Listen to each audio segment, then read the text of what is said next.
Hi, everyone. Hey, We're going to start on time. We're going to start on time. I want to make sure we respect your time. Recognize it's the end of the day, and we're happy that people have joined us. That's wonderful. We're excited to tell you a little bit about our project that we are calling New Hampshire AT Connect, New Hampshire Assistive Technology Connect. Like I said before, we are recording this, and what we'll do is we'll take this recording and post it up to our website so other people can catch up and watch it. Maybe you want to watch it again or share it with some of your colleagues. That would be great. We would love that. So please know that you can do that. We're a good sized group here in the live session. So you're welcome to participate in any way you'd like. Kathy, thank you for putting your camera on. That's always nice to see people. It's good to see you. But if people want to jump on, and you can either ask a question or comment in the chat, you can turn your microphone on, whatever. Jen and I are up for anything, whatever you want to do. If you want to click the next slide and do it, that's great too. Let's do that. Put you to work. No, but that would be wonderful. Thank you. We have kind of a plan for this quick half hour of our time together. We're going to kind of dig through a little bit. We'll introduce ourselves as the project managers. I don't know that Mary is here yet. I don't think Mary's here yet from the Department of Ed, but if she pops in, we'll give Mary a chance to share a quick hello. Absolutely. Mm-hmm. Yeah, we'll do a little intro to the project itself.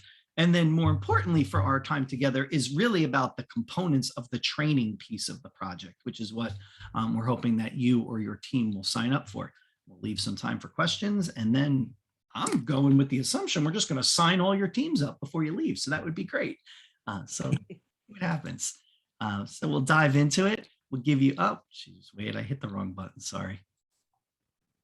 That's okay. We got to see everybody all at once. Yeah, exactly. I apologize. I hit the pause my share. There's Mary. Mary Lane is our contact at the Department of Ed, who is helping us navigate their system as well as support us as our project moves forward.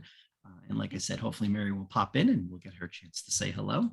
Mary's been supporting some various assistive technology projects over the years, which we'll talk about a little bit, as well as helping coordinate all the various projects that are happening currently so that we all connect with each other and support teams who might be in different projects, even though they're in the same district working on these various projects. Yeah, which is exciting. It's great to have that opportunity to kind of work together on this project with other teams across the state. Because really, if we think about this idea of assistive technology, it is intertwined with all of these other supports that go in place to support our learners. So it does make tons of sense to do that. It does, like AIM Initiative and the UDL Innovation Network and AT New Hampshire and the parents group. So we're trying to connect everything. I'll pull it all together, right? Get a little sense about who I am. I am one of the project coordinators here, the project managers. I am an independent consultant. My consulting company, Inclusive Technology Solutions, is the partner with Department of Ed for this. And I am also, among other things, so I provide direct service for AT, but I also am an adjunct professor at a college here in New Jersey. I didn't say that, but I'm in New Jersey. And then I'm so proud, I'm the co-author of this book, conveniently placed right on the corner of my desk so I can reach it. Thanks, Jen. That's nice. I'm using this book. I even have notes in it. Awesome. Inclusive Learning 365. So I'm pretty excited. That book just came out from ISTE, so I'm really thrilled. But I'm excited to be part of this project. This is going to be wonderful. I can't wait to get started. Hey, folks. So I'm Jennifer Edge Savage. I'm an occupational therapist and assistive technology consultant. And I also work with PRC Saltillo as an AAC consultant as well. And for many years, I have been a professor at Simmons University here in Boston to support teacher prep, as well as specific assistive technology courses for educators in the area. And as Jen mentioned, we've had multiple projects that we've done with the New Hampshire Department of Ed, which has really been exciting to kind of watch as these grow. As they change slightly over time and the priorities, and we'll talk about those in a second. At the core of it, of all of these projects that we've done that Jen and I have collaborated on with the department, it's always been about this idea of not just building assistive technology knowledge about tools. That is important, he says, kind of. It's important. It is always important to learn about new tools, but Jen and I have a very strong belief that your service is critical. And that's a lot of times where we see schools struggle with this idea of consistent, effective service to meet the needs of all their students with disabilities. And so that when we start talking a little bit about the parts of this project, a lot of that will be centered around building your capacity to do this. And part of that is learning tools, but part of it is also about creating a process that's Live webinar. students. And I always leave this quote in things. I just love this quote over and over again. For people without disabilities, technology makes things easier. For people with disabilities, technology makes things possible. And that is so true. The part I love, and I didn't leave that little quote part in here. This is actually from an IBM training manual from 1991. And I just love the idea that it's from 1991 and it's just as relevant today as it was then, which is a great example of technology changes, the process and the power of what that technology does not change. So really exciting. So we thought, why not? Let's get you involved in the chat maybe a little bit. And you know, we're a small enough group, you could even turn your mics on if you want. Just kind of a curiosity. Are there tools that you're currently using in your schools with your students? How's it going?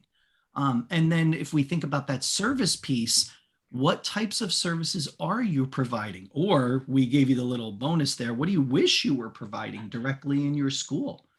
So what capacity do you have, or what capacity do you hope you could achieve? Throw that out, and I welcome a microphone to pop on, and you can throw it in the chat, whatever you'd like. I just like to hear where people are at. I'm curious about our group. Something drew you here, and I'd like to hope that it was the impressive language of the announcement that Jen and I put together. I would like to hope that. Ultimately, I know that we have needs, right? I'm sure there was a need that this helped. Got it. Or might help. Okay, Jennifer, great. The Got It software. Okay, cool. Awesome. I'll go. You guys. Oh, please, Kathy, go ahead. I am a school district teacher for students with visual impairments. Yeah. And I'm also an ATP. Great. That's just within the last 6 months. So that's Congrats. fun. Congrats. Thank you. I took the UNH Assistive Technology graduate course. Wonderful. So in my line of work, I help, of course, students with visual impairments, but I also kind of branch out when they need other things as well across special education. We use a lot of the Braille technology, but also iPads have been really go-tos for us, using apps that provide access in a larger format, and as well as Bookshare on voice room reader, that type of thing. I have a caseload that ranges from general ed kids with only visual impairments to visual impairments and multiple disabilities. So we're always looking for different mounting systems, always looking for ways to support their view. And we frequent the New Hampshire Accessible Educational Materials Library. So Mary Lane gets tired of hearing to me, I'm sure. AT in New Hampshire. And a few years ago, actually 2 years ago now, I wrote a grant for a local education association for an assistive tech lending library, which didn't get funded. However, we got an amazing anonymous donor. And so we have a small lending library within our school district. That's so great, Kathy. What a great story. That's awesome. So Kathy, since you shared that, now you have to be subjected to my questions afterwards, because now I'm all right, that's good. Someone wrote in there, one of my questions was, Deborah wrote in there, what district? Bedford School District. Bedford. Okay, good enough. There you go. There you go, Deborah. Now you're set. Some of my questions were, are you designated as the AT person? I'm not designated as such, but I am. Okay. Yeah, that's a good answer. My role is TVI, throughout the district. I have about 20 to 22 kids on my caseload from 3 to 21. But it became a passion of mine, seeing when I'm collaborating with other OTs and PTs, speech paths, special educators. We needed a kind of a go-to person because there was so many opportunities, but not everyone understood the vocabulary or the availability. So that's kind of why I started the Assistive Tech graduate certificate, and it really kind of launched from there. And I so enjoyed that whole program, and it kept going. And I'm like, oh, well, we need this in-house. And AT in New Hampshire is awesome, but I want to be able to get my hands on it, because if we're budgeting for these items for these students, how do we know that it's going to work? And I can't wait a year until the budget cycle comes through. So we, and I borrow, like I said, as much as we can from the New Hampshire AEM also, but and so it kind of really blossomed that way. And I take on a lot more, but there's some tech educators throughout the school district, different schools that are really kind of, help support that, and they lift up what we're doing. And my hope is that it continues to grow, because there's so much opportunity. And as I'm starting to get these kind of kids kind of glomming on to the kids on my caseload, are like, I want what she's having, because I can do that. And I think the beauty of it is the independence and the sense of confidence and accomplishments these students can achieve with a simple application in an iPad. And I know I'll go on. I'm sorry, Mike. No, you're fine. It really helps justify if they don't need a shared para, say, for 5 hours a day. Right. We can afford a $1,500 iPad if that's what it is. But so it's been an enjoyable mix, but no, it's not my primary role. Yeah. And it's so interesting because you can already feel you're just in that description. You talked about this idea of bringing others in and building supports around you. And that's so important, right? Because Jen and I have both been that spot where we've been that person, right? Yeah. Just described it exactly how you describe it, right? I have an excitement for it. I'm interested. I want to do it, but there's only so much I can do. And like you said, it's not your job. It's a job you've taken because it's important. And that's really kind of our thought process with this is, how do we work with people who are excited and interested and have some expertise, and help them recruit others to support that vision and make that a shared vision across your school and then across your district. It was very exciting when I explained it to the 2 people I thought would want to be part of my group that I can't wait to sign up for. And they're like, well, you're going to pick me, right? And I'm like, yes, that's why I'm here. That's who we want, by the way. That's the perfect example, right, of this idea. Well, of course you'd pick me. Like, why wouldn't I go? Oh, yeah. Awesome. So that's, that I'm excited about the process and having other people share, what little knowledge I have, and hopefully build that from there. Because, 6 schools and 1 me, even though I go to all the schools, I don't have as much influence as maybe once we get those kind of change agents in the schools. I think that will make a huge difference.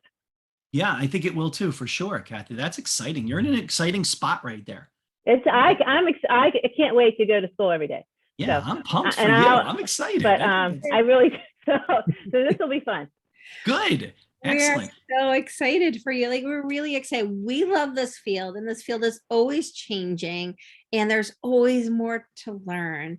And there are such a variety of needs for our kids and different little niche areas, even within the field of assistive technology. So we're excited. We're looking for folks who are like, oh, I'm kind of interested in this. I would like to learn more, to get you excited, get supported, and have a place to share with each other outside of your 4 walls of your building.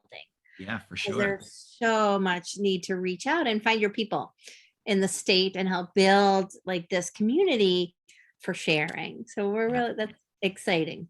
Really exciting. Sure. And Mary, I see you've come back. Would you like to say a quick hello to the whole everybody. group before we move forward? Hello, everybody. I'm just so happy and blessed to have the unbelievable people in our field. So accessibility, it just means so much. And I'll tell you, we couldn't do it without anybody. And the fact is, we get our best ideas from you. We learn all the time. And so Kathy's, and I see many, many folks, Jen Dahl, I mean, really a lot of people, hands-on, boots on the ground, day to day, get the job done. We just want to give you some connectivity to other people that are doing the same work as you. And I love this concept and I love everybody's ideas. So I'm very lucky. We're excited. Jen and I are fanatics for this kind of stuff. So we are thrilled about this and this idea, and we'll dig a little into what we're going to propose to do with this project throughout the year. And thank you to everybody who put your things in there, Deborah and Jessica, for dropping your things in. That's awesome. I appreciate that. Let me go into our next couple slides. This is a project that has 4 big priorities. The first one here is really what we're hoping you'll sign up for right now. This is the team training, coaching, and mentoring that helps you build and sustain effective practice around assistive technology. So when we jump past the rest of the priorities that we just wanted to give you a sense of what they were, what we'll see is this is where we will come back to, because this is the really important piece for the teams that we're hoping to recruit. And we are looking to ensure we kind of blend all these concepts of AT and UDL and AIM and bring everything together so people understand the value and how these pieces work together to provide a full support for all the learners that we work with. And then here's our other priorities too. Not that these are less important, by the way. I guess I should say that really fast. These are not less important. These are just not about the teams per se. By building these team networks, we plan to create a statewide model of capacity building.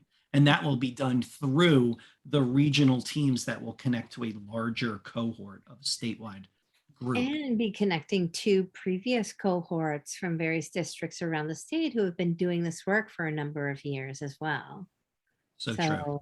There will be more beyond the existing cohort. There'll be some more experienced groups who'll be coming together too, so we can find and connect those folks who get as excited about AT as we do, so we can start spreading the word. Yeah, exactly. Yeah. And then of course, one of the backbones of the information that we're going to share with people goes with the quiet indicators. Jen's got her purple book. I just thought to myself, where is my purple book? I should hold it up. That would look good. Jen's got hers held up. So how many of folks here actually have this or know about this? This purple book is the New Hampshire Assistive Technology handbook. A couple of us. Don't worry. When we're done, I will send you a thank you with the link to the recording, and I'll include the PDF of the purple book. Excellent. You'll have to print your own purple book and make sure you print the cover in color so it's purple like everybody else. I have one that's black and white. It doesn't have the same kick, to tell you the truth. They need the purple cover. Yeah, I have to print a purple cover. So we'll definitely send that over to you. But we'll be using the information from that quiet book to help us provide a foundation for our service we're hoping to help you build capacity with. Because the powerful piece of the quiet indicators are that they cover all aspects of providing effective service, from consideration to assessment to making sure AT is included in the IEP, implementation, and then these other pieces as well, transition, professional development, and administrative support. All of these pieces we need to have in place to make it work. You know, I always like to tell people, and sometimes it feels like I'm putting tools down, and I'm not, but I always like to tell people it's more than just stuff, more than just knowing an app or a piece of software. It is so much more than that. Knowing just an app will not necessarily help you be better at providing service. And why is that? The apps are always going to change. When I finished my, graduate degree in assistive technology, when Mike got his ATP, iPads and Chromebooks didn't exist. Yep. None of these things existed. Yeah. There was, who knows what 5 years will bring to, it might be something else. Right. So it's always changing, but what has not changed is the process. It really hasn't changed. It stays consistent. Since we've been paying attention to this, and since it was written into law in 1997 for K through 12, the process is the same. So getting really comfortable with the process and make us a little more comfortable as the tools are changing. They're always going to change. And there are always going to be students that come that need different tools that you've never heard of or have different needs, whether physical needs or sensory issues or learning disabilities or whatever it might be. They're always going to change. So you have to be comfortable feeling uncomfortable in this field. Yeah, for sure. Isn't that the truth? And then we mentioned it, Jen mentioned it before, this idea of collaborating and building networks. We're going to tap our groups into the other groups. The UDL Innovation Network. We're going to partner with AT in New Hampshire for things. We're going to work together with them. They are critical. If you're not working with them, like Kathy said, you're missing out on a huge chunk of information. I am very high on ATX. One of my other hats that I didn't put in my bio is I am the director of our New Jersey AT Act. So I am the Therese of New Jersey, I guess. Yeah, I guess that's what I would say, right? That's fair. Yeah. That's it. That's a good thing to be. And so we'll look to combine with them and the Parent Information Center to bring this to other stakeholders so they understand in the community how important assistive technology is. And then, of course, we'll partner with AIM New Hampshire as well to make sure our groups know what each other is doing and how they're doing it. So here's good. What are they signing up for if you dare to take this mission on? What are you signing up for? Here's it in a nutshell. Here's the first nutshell slide, which gives you kind of the big information, the big picture. Then we'll dig down a little bit. This is a full school year project. So it'll start at the end of October. It will go through May. Smaller school-based teams is what we're searching for to find those couple. Kathy described a team that makes perfect sense for this. This person who has some AT experience and these other two that are like, why are you not picking me? I'm clearly the person. So we want these excited teams of 3 people. And we're looking to generate regional cohorts. So we're going to break the state up a little bit into some chunks so that you have an opportunity to learn from each other locally while you're still learning from each other on the statewide level. And so that's different for this round of our project. And we're excited about that. It feels like a really great way to get into, for lack of a better word, the nooks and crannies of the state and making these little regional systems. And as we see what teams are interested, we'll start looking and seeing how we can connect folks who are geographically closer to each other. So you can support yourselves perhaps in person this year, physically with some of the things that you're doing, as well as looking at this larger group and having opportunities for the occasional all-in-person visit, especially for our AT fair at the end. I'm getting ahead of ourselves. I know, right? Here we'll get there. We'll go through some of the activities. Your time commitment, what we expect this will take. Yeah. Each month, different activities, and we'll talk about the activities in a second, but we anticipate 3 to 4 hours per month of project-led activities, whether those are live or virtual, synchronous or asynchronous. Project activities. And then we anticipate each group probably putting in about 4 hours a month working on their own to continue the learning before we see each other for the next event for the group. So, if you imagine maybe 1 or 2 hours a week working together, whether that's through email or working together in person, whatever it might be, but thinking of a way to continue this on. We're going to challenge you with taking some of the initiative to move this forward for your team. Jen and I, we love coming up there, by the way, but we want you to own this. We know you need to dive in. And so the things that you've been wanting to do, you're like, well, I have to do it as part of this project I'm working on. It's a statewide project I'm doing. I have to watch this video and apply it with my student and then share back.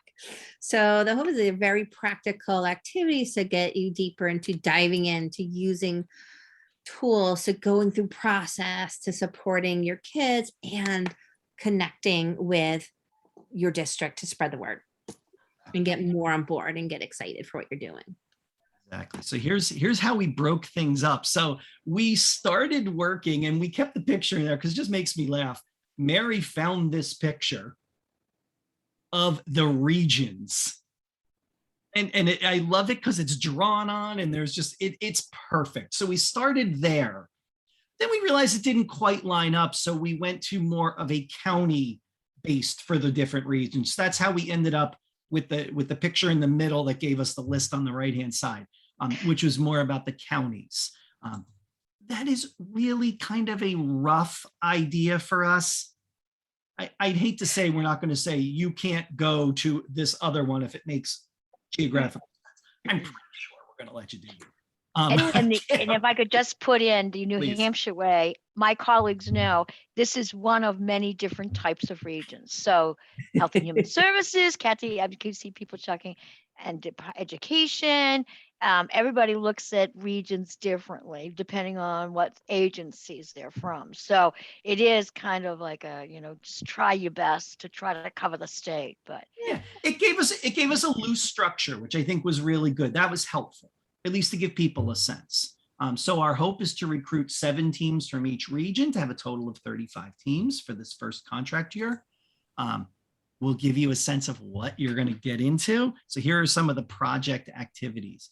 We will have 3 half-day events in your region live, unless, I should almost just say unless ...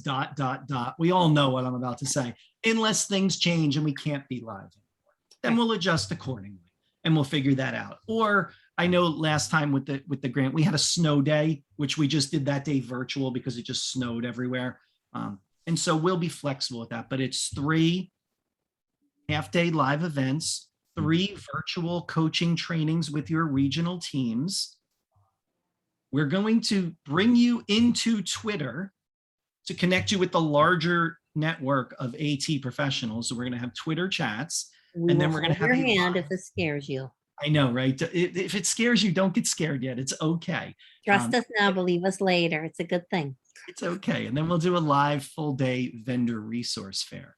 Mhm. And so here's some of the breakdown of those. So as we start to schedule these, they will happen in those chunks of days that are mentioned on the screen. When it happens in your region might make, we don't know yet. We haven't figured that out yet, the actual timing of each region, but they will be 3-hour sessions. So 8:30 to 11:30 or 12:30 to 3:30. We'll try to move them around so that everybody gets a chance to be early or late in the day. And then we'll do that on those 3 days in those chunks, 1 in November, 1 in January, and 1 in March.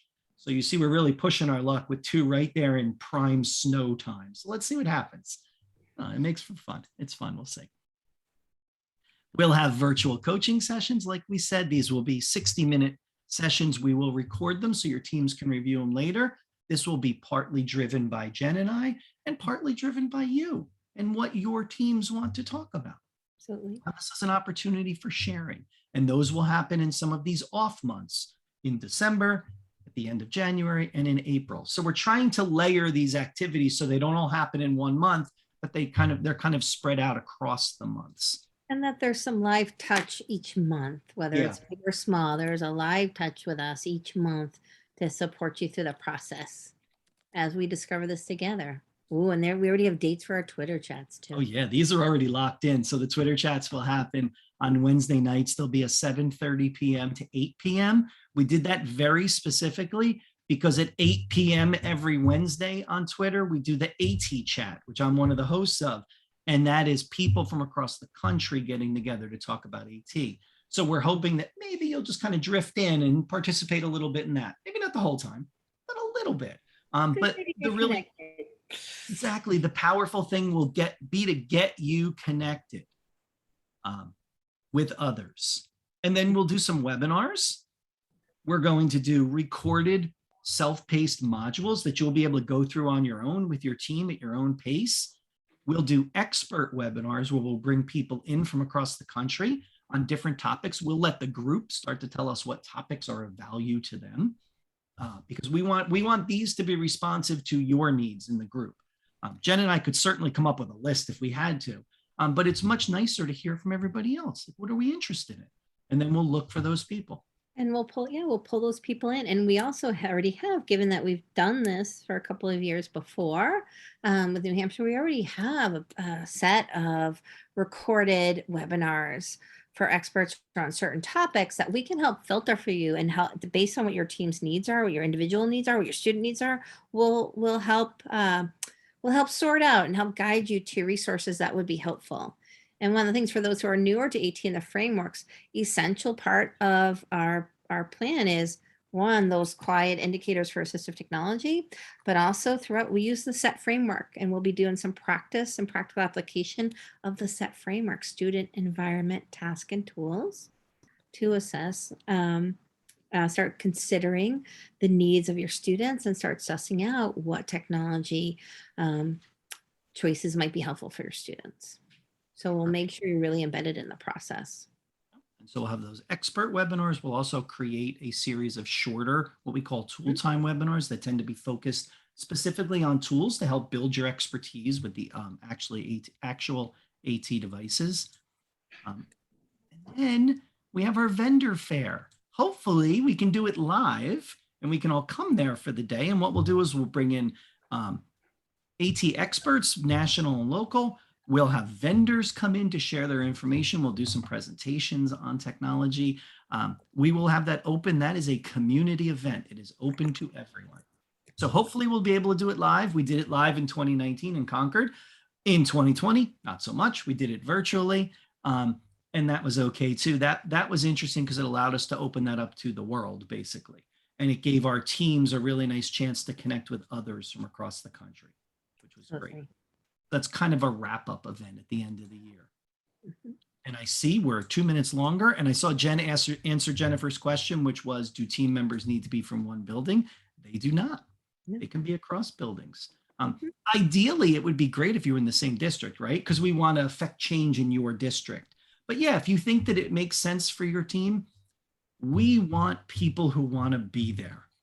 We want people who are excited about this prospect of making change in their school. Mm-hmm. So, And we want you to have a partner within your district so that you have someone to work together, because part of the quiet indicators in the work is really looking at higher level systems and what your processes are as a larger entity, and to make sure you have support with each other. Go ahead, you had another question, Jennifer.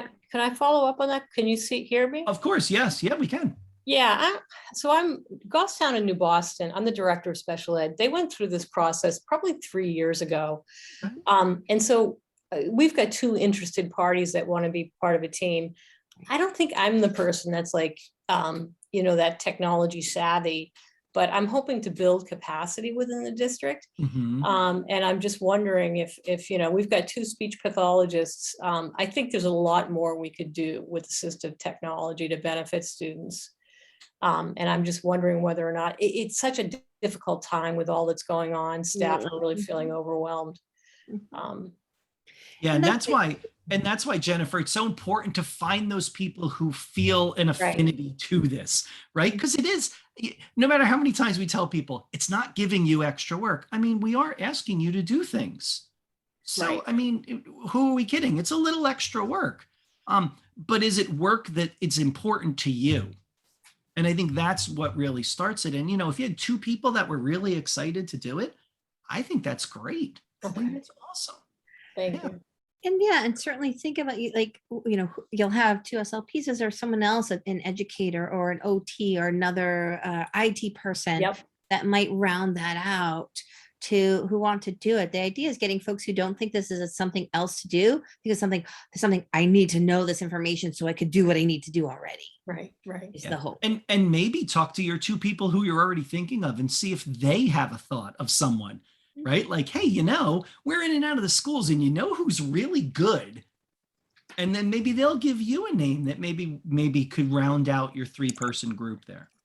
Great, thank you. Yeah, I think that's awesome. And I see Deborah dropped in the chat, do team members need to be school employees, that you're a contractor? This is a tough one. We have to chat about this offside. Like, you would need a team, you need to be connected to a district, but that's something we could certainly talk about. This is Right. I can chime in. Well, to be honest with you, some of our vision teachers actually we call them itinerant teachers. So, but they still belong to a community of practice.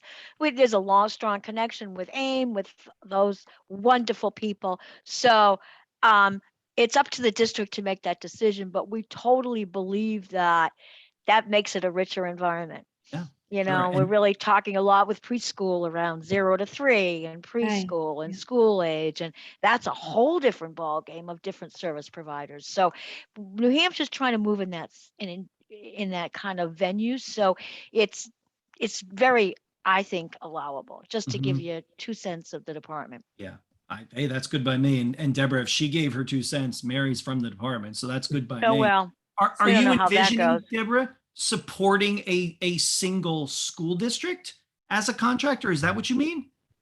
Well, I'm here because I'm curious about what's possible. I'm in private practice for 20 years in New Hampshire, and I've been involved in assistive technology the whole time.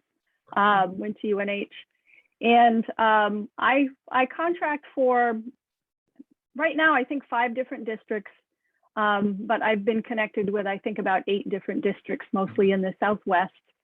And so I have relationships with the administration at those districts, and I would be willing to support any district that needed an extra person who has some experience with assistive technology. I think that's a But great I'm way to just look at on my own. I can't,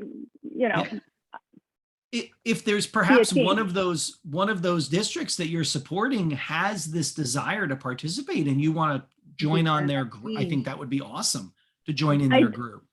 When you sent the announcement, I sent it out to my administrators that I work Awesome. with, and I didn't really hear anything back. But if you know that there are districts or schools in the Southwest region mostly that are interested, how do I let them know that I'm willing to be a member of a team? Well, you know what? You bring up a good point, Deborah. Actually, I'm going to chime in on this because one of the things I'm finding in New Hampshire is because of the way we do business, the culture really does come from different agencies. Just what I said before. But the fact is, many times what we do with a contract, a project like the Innovation Network, that the DOE staff becomes a team. So we have Stan Frieda, who's our tech guy, and if we have a DOE team, I see service providers that work outside something else might want, but work for the state could be included. So Deborah could maybe be part of that team. Okay. Deborah, I wrote your name down on my official index card right here, so I don't forget. So that I will put this on my stack. And and if we can find some kind of team like that, that makes sense. I think that would be awesome. We would of course love to have you. The more the merrier. That would be great. Maybe you can put down that it could be other regions as well. I mean, I live in Rockingham County. It's kind of strange, but most of my career was in the Cheshire County, so most of my connections are still there. But I'm geographically in the Southeast. Okay. I'm sorry, in the Southwest. I think that's great. I think if any of those districts, I maybe go back to them and say that you came and maybe share the video link with them and explain to them what this was about and that you would be willing to participate with one of their teams. I think that could be awesome. And we'll keep your name in our list so we have it. If someone reaches out to us and they're like, well, I only have one person, or I think I have maybe 2, we'll have that. Okay, awesome. Oh, that's great. Any other questions? I know we're keeping you guys a little later. I appreciate you sticking on. And I bet who just doesn't want to register already? Like, what are we doing? Kathy, get to it. Why are you not registered yet, Kathy? Madison, did you have a question? I saw your hand go up. Oh, I'm sorry. I was curious about, I'm a brand new OT. I just got licensed this past spring. And I'm curious about how this might go into continuing education units for my OT licensure. If it could cross that. So we can give certificates for hours, and I'm an OT as well, and I renew my licensure every 2 years, and my national registration every it's 3 years now instead of 5, right? So I always include the hours spent. So you at the end, after you've completed everything, and as long as all the activities are like done and shared with everybody, then you'll have certain hours that you could certainly use toward your licensure. They're not CEUs, they're not PDPs, they're just hours, professional development hours. Okay. So that's actually, this keeps coming up every day. It's not that this team, Mike and Jen, didn't want that to happen. It's that we don't currently have it in the education arena that I know of, but we're looking at it because a lot of people are asking questions such as that. We have a micro credential for UDL, but that seems to be the only existing kind of thing like that, but not a CEU. But I've been trying to bring it up about people want it, you know, they want credit for you. You can't get this anywhere but here. So this is a credible way of earning CEUs. So I'm hoping we get a little bit of movement on that. And luckily, Madison, you know, any of our credentials allow a certain number of contact hours, right? Those professional development hours. I have the same thing with my ATP all the time. Is just making sure I get enough hours, and I can put a percentage in as strictly contact hours of events that I attended. And we're happy to give you any kind of certificate that demonstrates that those hours were completed. Thank you. I'm still figuring out, you know, what hours I can use what and what counts for what, and have to get like this year. I know this would be for next year. Yeah. But thank you for your help. Yeah, you're welcome. No problem. All right. And as we wrap up, as I promised, what I'll do is I'll take the registration list from tonight. And once the video is posted up online for people to view, I'll send you an email with the link to the video as well as the PDF attachment for the purple book. So you will all be proud owners of the purple book. I strongly encourage you to go print your own version of it with a color front. That's key. Any other questions before we let you go? And we really do appreciate your time this afternoon. This was great. Mike, I wanted to also say that I'm on the executive board of the New Hampshire Speech Language Hearing Association. And if you wanted to be connected with our group, we're always looking for ways to connect to projects that are going on in the state. I can't shake my head yes enough for that. Yes, I would love that for sure. Yes, I will follow up with an email to get that conversation going. Great, thank you. Awesome, thank you. That's great. Like anything else, this is about raising awareness of this project and getting it in front of as many networks as we can. So if you know people that you think might be interested in something like this, please share it with them. The information is great. We're really excited to work on it. It's going to be a lot of fun for the year. So again, we appreciate your time today. You have our contact information. We will follow up with an email so you'll have it as well. And hopefully we see you in one of our events. Thanks very much. Yeah, looking forward to it. Thanks everyone for coming. Thanks everybody. Bye-bye. Thank you. Thank you.